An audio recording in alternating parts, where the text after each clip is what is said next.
Hello, beautiful souls, and welcome back to another show of Beyond Crystal Code. We're January 28th. It's 3 p.m. Eastern Time here. We are live, and I'm here with my dearest co host, Carla from the Ascension Organized Shop. Carla, how are you doing, sister? Hello, Coco. Hi, everybody. I'm good. Hope everybody's doing great. Listen, let's talk about this first, a little housekeeping. You have this promo that's up and running on your site, the Timeless Love Jewelry Sale. Do you want to give us a little 2 cents on this promo that's running? Yeah, so this is just in time for Valentine's Day. So I made it specific for people. If you order now, you'll be able to get it by Valentine's Day, so you can give it as gifts. But basically, all our jewelry, so the pendants, the bracelets, the elite Shanghai jewelry that we do, the handmade ones, all the Haida Gui silver jewelry as well, they're all 25% off. So it's a really cool chance to get them at a discount for your gifts for Valentine's Day or for yourself. You don't have to give it to someone else. But yeah, wink, wink for And the guys out there in the show, like that are watching. nothing. I go shopping all day, every day for jewelry. It's my addiction, I must say. I must say I do love my crystal jewelries and bracelets, name it. I adore shopping for that. But I'm in my month of not shopping. We have that here in the house, in this household. Just it's difficult. It's really difficult, gang. So before we hop into the topic du jour, don't forget, everybody, if you want to like, share, and subscribe to the Beyond Mystic Rumble channel. It is Jean-Claude at Beyond Mystic, and we are triple casting as well on YouTube and on X. But if you want to find us on YouTube, Jean-Claude Beyond Mystic 003. Follow us there as well. We have live shows all day, every day, just for all of you amazing Woo Gang Gang. You know how I call you guys, my gangsters. I don't do any gang signs. I don't know, but you guys are my gang. Carla, where do we begin with the topic du jour? Where do we start? Ooh, well, we wanted to talk today about Akashic Records, and this is a follow up to last week's Yeah. show when we did about channeling. And I guess it's related for me because one came after the other. So, in order for me to learn how to read Akashic Records, I had to first learn how to channel. So it basically took me through that journey to learn, and it's such a cool like healing tool that we have. So I wanted to like talk more about it, tell people what it is, so that if you feel like you're looking for some guidance in your present time or even with past things that you lived through, Akashic Records would be my number one answer to look, to sort out and have read. How do you describe the Akashic Records? I see it because I got an experience yesterday, very recently. And what I understood, it's like the blueprint of your life. Right. So yeah. So the way that they was taught to me is imagine a space where it's a huge library.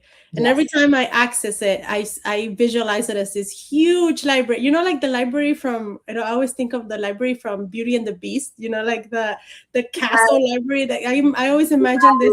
For the books. Yeah. Yes, I always imagine this huge library, and they say it's in the ninth dimension, so it's a very advanced place and space, and it basically holds a record and blueprint. Yeah, is the correct word, but it holds a record of everything that every living thing has ever experienced.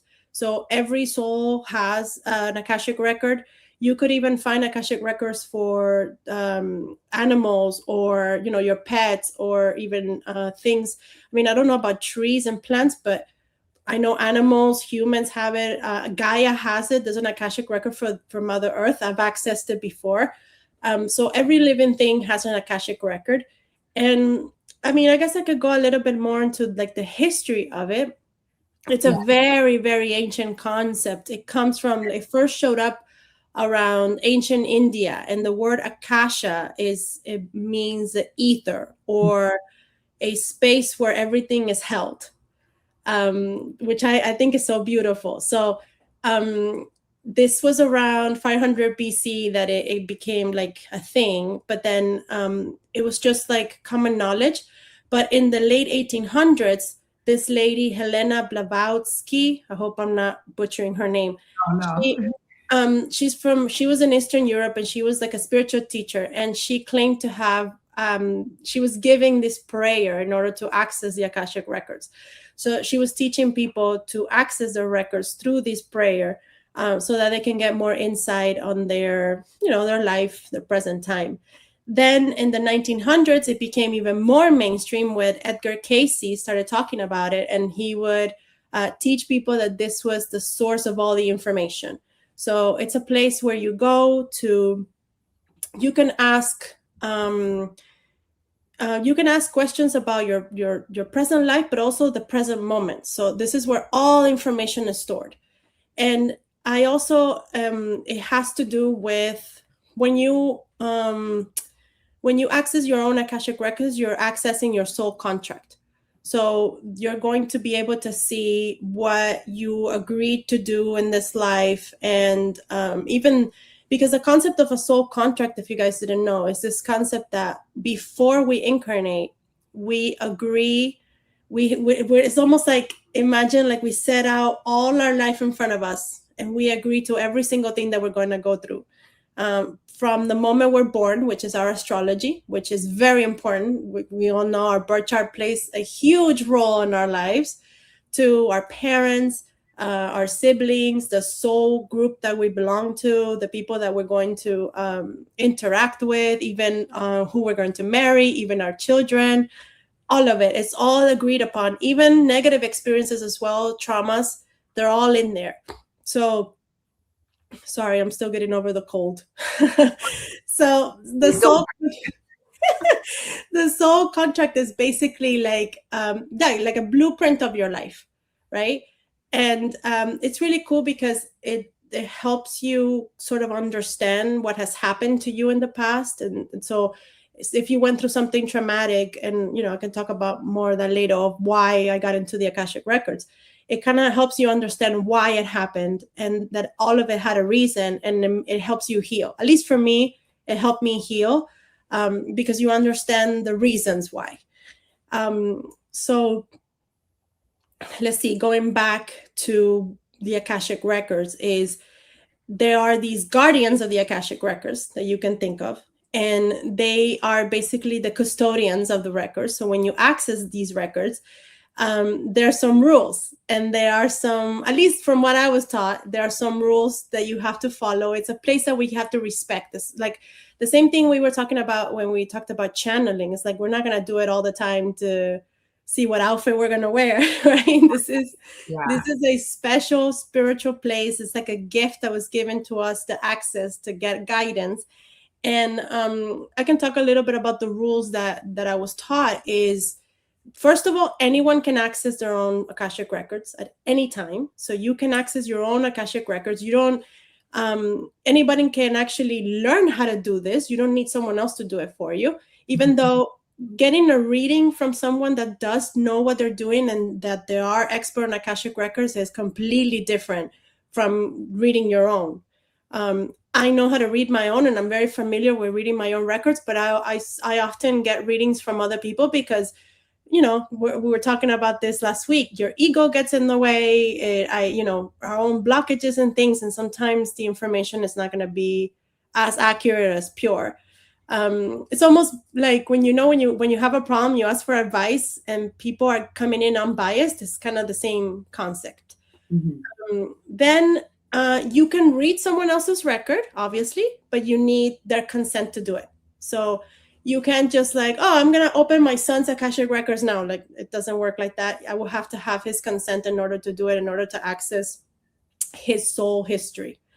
The other thing is, they say not to read for children, because it's a space that they're not ready yet. So it's funny. I always talk about like when I started learning how to read them, the kids in my family knew what I was doing, and they were all like, read mine, read mine. And I would say, no, sorry, I have to wait until you're 18.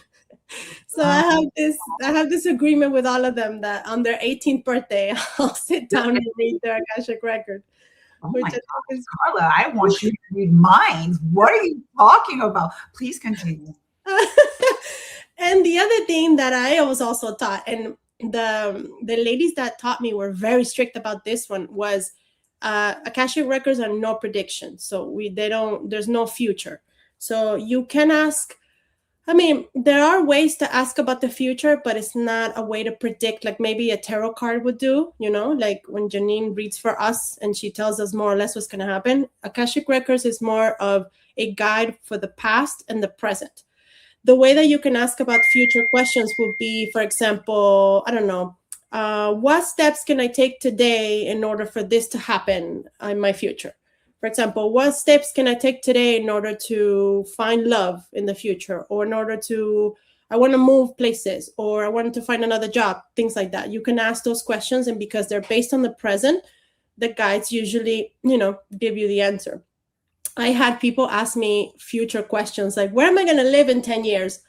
And I will get no answer, because when you don't follow these guidelines, it's almost like you're not cut off. You just don't get an answer, or you get something vague like, well, what can you be doing right now if you want to move in the next 10 years? Okay. So that's something to keep in mind about the records. And another thing that I find so beautiful, we were talking about that backstage, is that every time you open your records, you're going to have family members show up. This is a place where you can access your guides, your higher self, your ancestors, loved ones that have passed recently or otherwise. Even family members right now, I've had every time I open my Akashic records, the energy of my son comes in.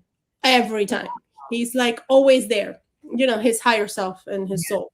Exactly. So it's a beautiful place to also have connection with that. I've had people ask me to read for them, and I've had messages come in from past loved ones that didn't pass so in such a peaceful way, or they didn't get to say a message, or didn't get to say something, and it forms, it's part of healing also what happened, the loss of that person, and a lot of times, I think most of the time, is guidance to your present moment. So they will come in to guide you in your present moment and to say, we have this family line. This is something that you have to work on. This is something that you have to do. What I love about them too is that they're very firm, but they're very loving. Mm-hmm. So the messages you're going to receive are always like, I wouldn't say slap in the face, but they're going to call you out if they have to. Listen, guys, everything that Carla is saying right now, that's exactly what happened to me yesterday evening. Mm-hmm. I'm just going to give you guys a little 2 cents. We here at Beyond Mystic, we're looking into having collaboration with a Akashic reader, and I can't believe we're having this conversation because last week Carla said during our live show, hey, let's talk about this topic. So everything is connecting all together. I find this completely amazing. And yeah, I had this interview with this Akashic reader, and she was simply divine.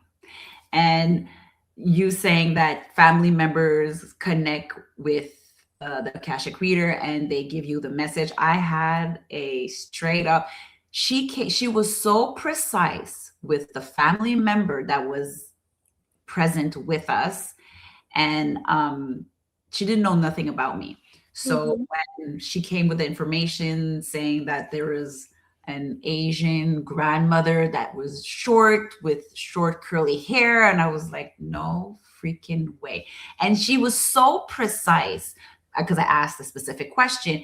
It was so precise that she was like, she cooks a lot, and she cooks this kind of soup with a fish, and that fish looks like a little, if I'm not mistaken, like a little piranha, she said, or a shark. And I'm like, I know exactly what fish she's talking about. Because in my family, my Filipino family, every single day in the morning, my grandmother would always cook fish. And I would be so pissed off as a kid because it would smell so bad in the house. And like until this day, like because of that, I don't like eating fish. But No. in the message, I had to go back and eating fish, whatever, with the question that I had to when I asked her.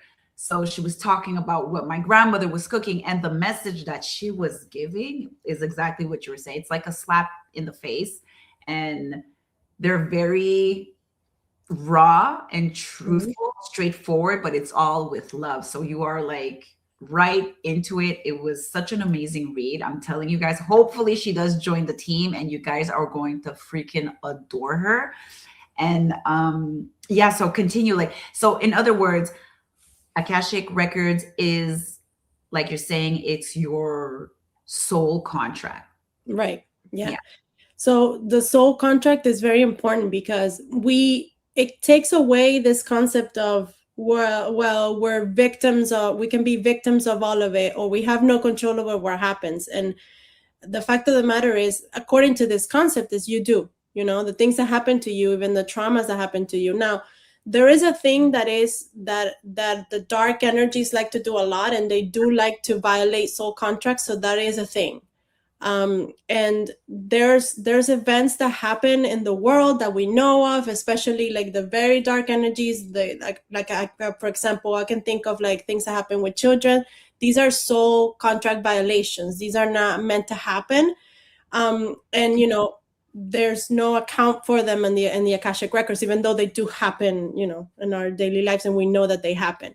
But most of the traumas that people will experience that are, for example, in my case, it could be like the birth of my son. My son was born in a very traumatic way. It was very crazy that, we had to spend time in the hospital. It was a very tough time for me.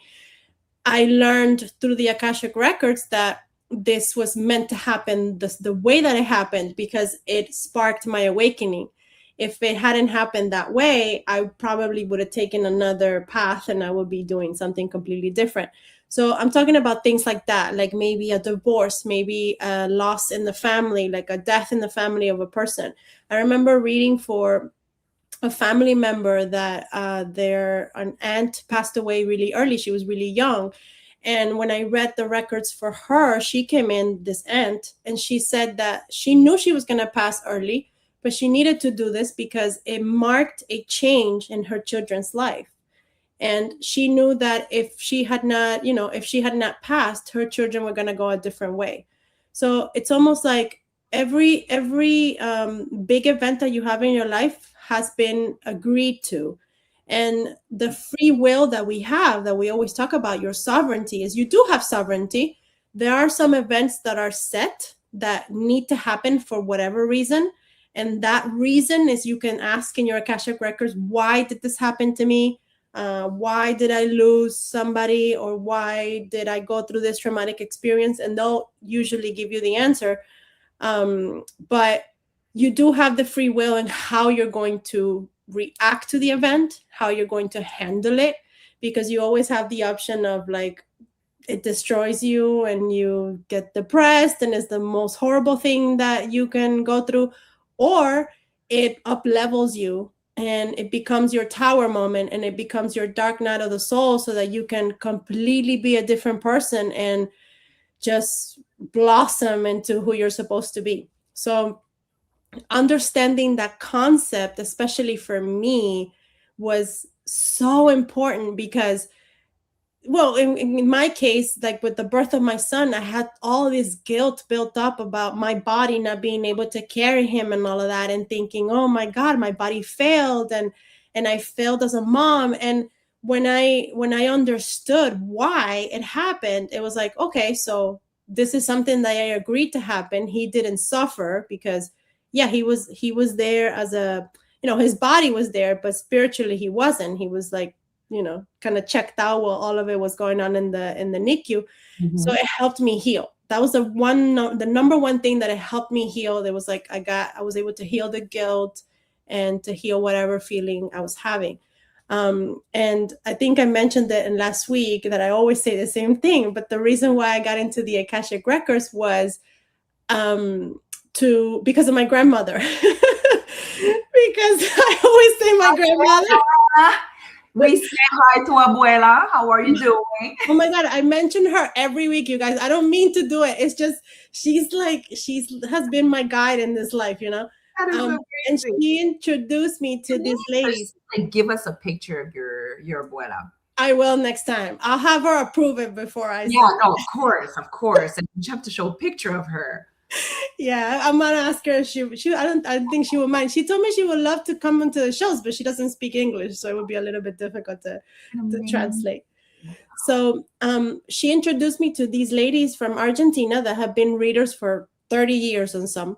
And when I heard about the concept of figuring out the soul contract, I wanted to know why, you know, I had just gone through this experience. And that's when I learned how to read for myself and learn how to channel. And then I went on to read for other people.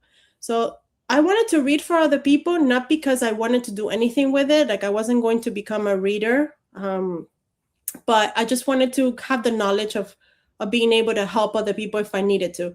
And what was funny is that to get my certification, they asked us to, let's say, donate 11 readings. So I had to read for 11 people, some of them that I knew, some of them that I didn't know. And it was really cool because I got to practice. And in these readings, I had experiences like you. I remember this lady. Was this before your son or after? After. Okay. So I remember reading for her, and she asked me about her daughter, and because her daughter was going through a tough time. And I remember seeing in my head this picture of this girl, and I described her in like exactly how I saw it. And I had never met this lady before. It was a Zoom call. I didn't know who she was. And she told me, oh my God, that's my daughter. Like you described her to the T, to the haircut that she has and the clothes that she likes to wear. So it's very, very accurate. And it helped me also kind of like feel more confident about my own channeling, because I knew that I was getting the information correct when these people were, you know, I was telling them these things. Another cool thing that we used to practice also was like finding out, because this is it's not just a history of your soul in this incarnation, it's your history about your soul period since you came from source. So we could ask about your galactic origin, like where was I before I was in this life, or my past lives, where was I before I was CARLA? And it was really cool to kind of like see, have visions in my head about where I've been and the things that I was working on different lives and now are kind of like coming into this one, and finding out, for example, that there's a line specifically in the females of my family that we're all working through the same thing. And we have been working through the same thing for generations. Ancestors, yeah. In so many past lives. And now it's like coming to a head this life where we're all kind of putting it together, all the females in my family and my bloodline. So all of these things I was able to find out with the Akashic records. Also, like going back to reading for like past loved ones, I remember also reading for this lady that her mom had passed away from old age. You know, she was an older lady. She had passed away, but they had a really tumultuous relationship when they were, you know, in life. And she came in, the mom came in, and she was so like asking for forgiveness. And I actually saw her. I saw her standing in the window of the house, kind of like not feeling that she could come into the house, but kind of like outside of the house in the window, waiting for them to, I don't know, acknowledge the energy so she could say how sorry she was. Wow. So when we did this exercise, the lady actually got to speak to her mom and say, you know, I forgive you, you know, and they were able to heal that. And now when I see her, she feels so much better about her relationship with her mom because she was able to heal this using the Akashic records. Mm-hmm. So it's a beautiful tool. And yeah, I saw a comment, I think it was John, that said the future is not set. Yeah. Absolutely. That's another reason why we don't like talking about the future, because we don't want to program you a certain way or program the person a certain way. Because if I tell you, I mean, I guess if I tell you that something's going to happen, I can, without actually wanting to, I can program you for you to manifest it. If it's a good thing or a bad thing, you can manifest it if I'm programming you, it's going to happen. So that's why we don't talk about future. And also because the future changes, it's not set, you know. Some events are, like I said, but some events aren't. What does it feel like for you when you step into a reading? Oh, I was telling you, like at the beginning, the first few times that I had to read for people, it was so, like, it was crazy. I would get dizzy. My head would start pounding, headache, horrible headache. And I was like, I had to drink water and water and water. It's almost like stepping into, I don't know how to explain it. It's like as soon as I finished the opening of it, and it's like you access this space, Mm-hmm. it almost feels like you're going into a, like my ears will pop, like, you know, like in the airplane, like it's almost, Yes. it almost feels like you're in a different density, like the space around me would change, and I would get dizzy, and I would have to like drink so much water, and then after closing the records, I would be like, oh, okay, I need to take a moment to get my energy back, because it's such a high frequency and our bodies are not used to it. Mm-hmm. So it took some adjustment. After redoing it for a while, I will get used to it. Now I can access it and I don't get headaches or anything. But at the beginning, it was as soon as I would finish the last word, because you have to say a prayer in order to access it. I didn't mention this. There's a prayer where you ask permission to the guardians to access the Akashic records. As soon as I would say the last word of that sentence, boof, the feeling will start. It was like automatic. And as soon as I would close them, because there's another thing that you have to say to close, then the feeling would subside. So I knew that that was accessing something that wasn't, that I couldn't perceive with my eyes or, you know, my physical. Yeah. So it's crazy, but it's beautiful. Wow. Yeah. From Carol 50. How does one find a genuine Akashic reader? Well, I mean, that's a difficult question. I guess you will have to, I mean, when I found the people that read for me, I went by intuition. So I would like listen to them and listen to how they would describe the records, Mm-hmm. because I know the rules and how that space moves. If I, you know, I would listen to what they were saying and see if it matched what I already knew. And most of the time, I've been able to find people that are good readers. You know, you can always kind of catch it. Yeah. And then if you do end up getting the reading, just listen to the words and the guidance. It's always, like we were saying, it's always going to be loving. It's Mm-hmm. always going to be firm, but it's always going to be for your highest benefit. They're not going to give you advice for some, like, they're not going to steer you wrong, is what I'm trying to say. Mm-hmm. Or it's not going to perpetuate bad behaviors or things like that. It's always in the highest of frequencies. And you should be able to see and feel that when you're getting the reading. Yeah. I have John. He is up to date. When he's watching a show, he is there. So Yeah. for Carol 50, yes, like I said in the beginning, we're mid-show that we're working on introducing a Akashic reader. So we'll see. Hopefully this collaboration will come up very like in the near future. But if she does, I highly suggest to book with her when she does embark with the Beyond Mystic team.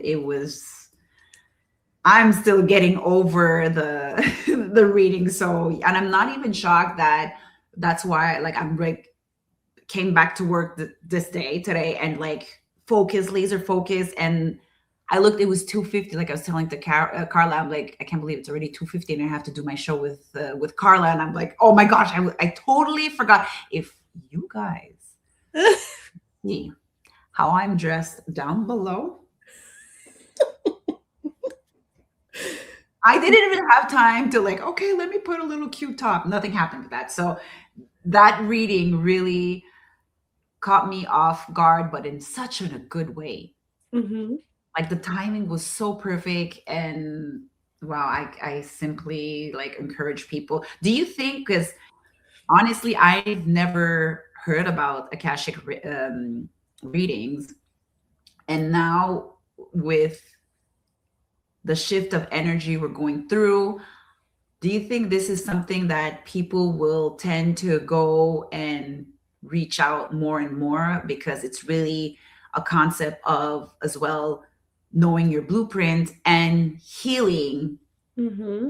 your ancestors' wounds? So do you think this is something that people will be going Oh my towards? God, absolutely. Because it's like it's a space where all of these things happen. You can go back to experience or to find out why a certain past experience happened, or you can find out or you can heal things with your family members that are here or no longer here. Because I've also had family members that are living, their higher self will show up on the readings for someone that I was reading on. Like I was mentioning the lady's daughter, she was Yeah. going through a moment, and the mom could not communicate with her daughter in physical life. So we used the mom's Akashic records to kind of speak to her and get to a resolution, so her mom could understand her more.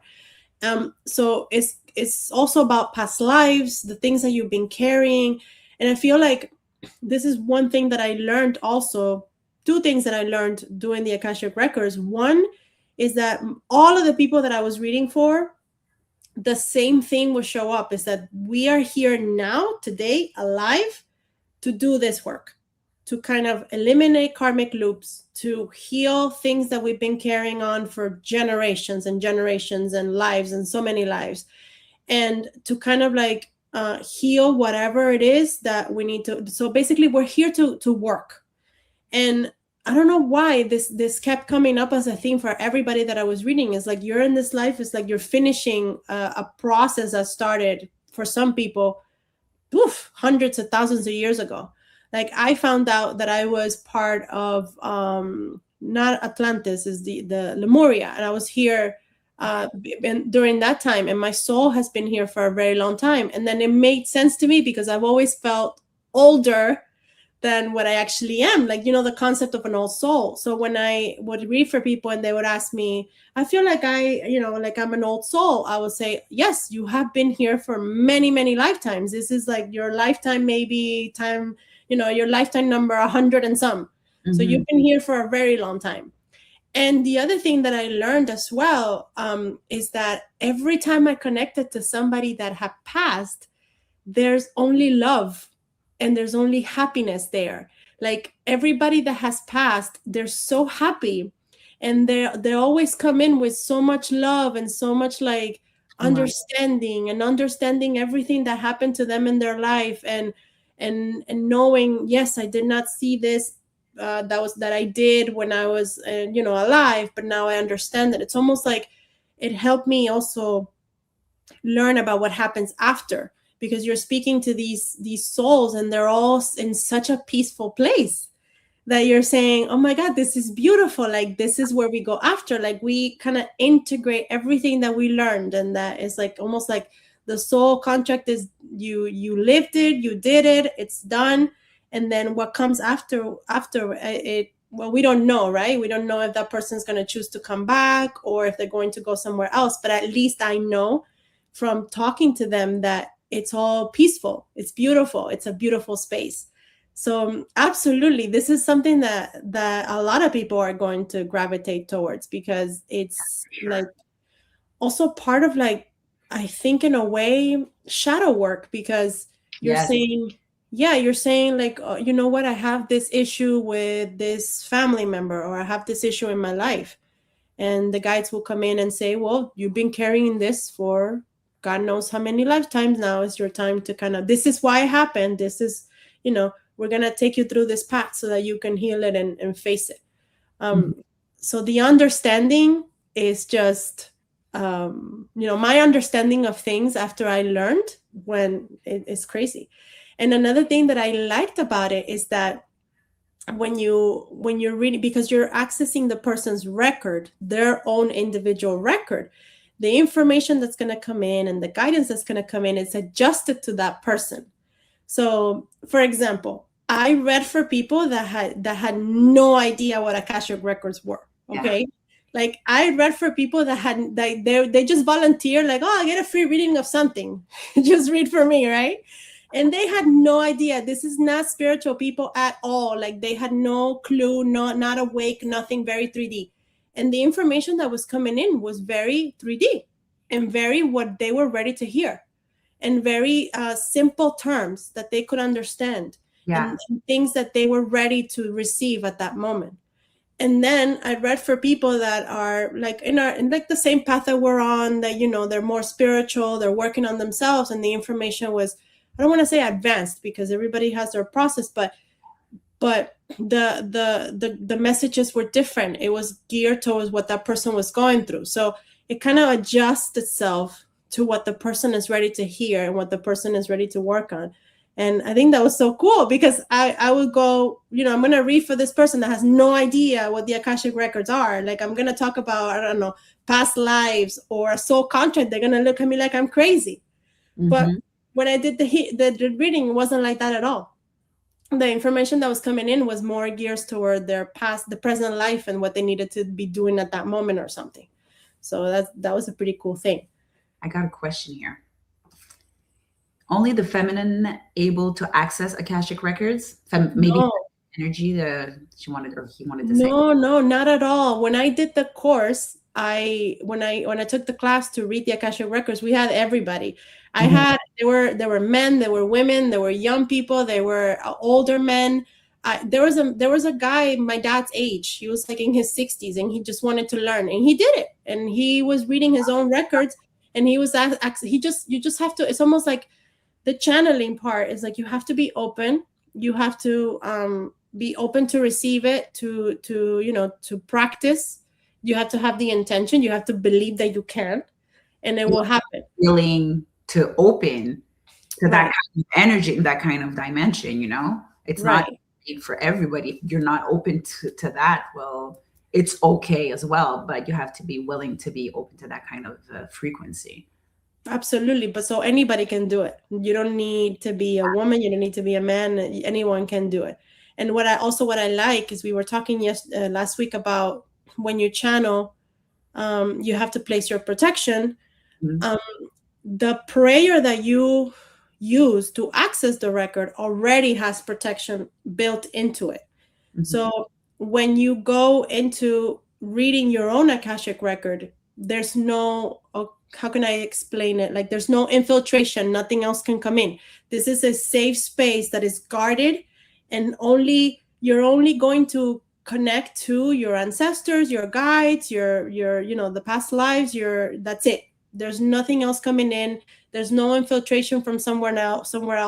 That's why I guess it's important to find a good reader, because when the reader is using the prayer to access it, they are placing protections around you and around themselves when they're accessing the space. So I always felt very safe going in, because I knew nothing could, I guess, infiltrate it or damage it or contaminate it, I guess is the word. And we can talk about, we were talking about crystals. Yes. So there's no specific crystals that I know of for Akashic records. I mean, you could go back and use the crystals that we talked about last week for channeling. We talked about sodalite, lapis lazuli, amethyst, and like protection crystals. I would say if you're going to have a reading, or if you're going to read for someone, or if you're going to access your own Akashic records, wear your shungite, and or have it next to you. You know, we always talk about the protection crystals like shungite, smoky quartz, the black crystals, the black stones are the ones that are going to shield you as a added layer to the protection of what you're doing. But Akashic records on its own, it's already a protected space because it's guarded. There's the guardians do not allow certain things to happen. And it's funny because I've had that experience reading for people, that they would ask specific questions about the future, or a question that they weren't ready to hear, or something that wasn't supposed to, I don't know, to be said. And I would see the guide in my head going, no, No. Wow. no answer. And I Wow. would have to say, sorry, no answer. You have to ask something else. And so it's very, for me at least, it's, I wouldn't say it's a strict, they're strict, but they're just firm in the, in the guidelines that they use and how they guard this space. When you connect to a reading, a record, are they the same guides that follow you, or it's always different guides that come in to give you a message? It's the person's guides, so Okay. it's always different. Yeah. Okay. The Yeah.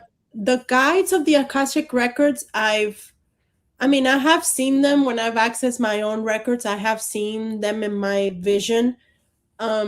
But I wouldn't be able to describe even if I could, because it's not like a thing that you can describe with words. But no. It's always the person's guides that come in, their higher self, and the ancestors or the loved ones that need to come in to make a message or something. Wow. That is crazy. I love it. I'm like high on my reading from last night. So I'm like, this is amazing. Is there anything else you want to add before we end this show? No, I guess to say that, it's good that we did this, because when people are ready to start looking more into it, they can use this as a baseline for them to say, okay, now I know what they are. I'm getting a reading with this person. I need to see what they're saying about it, or how they're accessing it, or whatever. So it's going to give you a guide to say, to find a person that knows. I'm not saying that I'm an expert. I'm not an expert, because I learned, as I went. But that's something else that I wanted to say, is like, I've had my Akashic records read by at least 4 different people that didn't know each other. People in Argentina, people in the US, people all over the place. And the template that they followed, the prayer, the way of accessing the records has always been the same. So I knew immediately that they were good readers, because they were following the same pattern that I learned when I learned how to read as well. So it's going to give you a guideline too, to kind of like, if you're interested in getting a read and you're finding somebody that's reading, you're going to be able to have this show as a reference to say, I know what Akashic records are and what they're supposed to be. You don't want somebody to come in and read you like, oh, in 10 years, you're going to be this famous person or whatever. No. Like, there's those guidelines. Real deal. Yeah, I get it. Yeah. Wait, I have this one message from John, of course. Wait, let me put this up. So not fitting in most of my life is by design. John, is it not fitting, or you were on another frequency? Think about it. Because I know damn well we all on another frequency, and we're not chilling with the 3D. I'm just saying. We're the star seeds. The concept of the star seeds. We're here to do. We're none of us fit in. That's something we can all relate to, isn't it? Like, none of us fit in. Not even when we were little, we noticed it. So yes, it was by design. You chose to come here and not fit in, because you chose to like come in with a different frequency. Totally. Yeah. Listen, I put my flag up high, and I don't fit in, and I'm very proud, honey. Listen, it's the best thing ever. Well, you're a Sagittarius. It's easier for you to not fit in, because you're like, yeah. Yeah. I agree. I cannot say anything against it. So yeah, since I was little, it was my mom. How did she deal with it? With my flamboyant self? Well, anyways. So before we end, you guys don't forget, tonight we have the Beyond News show, the Breaking News at 8 p.m. Eastern Time with Janine and Jean-Claude. And don't forget, there's this amazing Timeless Love jewelry promo sale at Ascension Organite. You get 25% off on all pendants, bracelets, and the silver jewelry. Thank you guys so much for tuning into another Beyond Crystal Code show. thank you, Carla, for this amazing topic, and that it reminds us that nothing is a random in our life and it's all by design. This is amazing. Thank you guys so much for tuning in once again, and we will see you next week. Bisous, bisous. Thank you. Bye.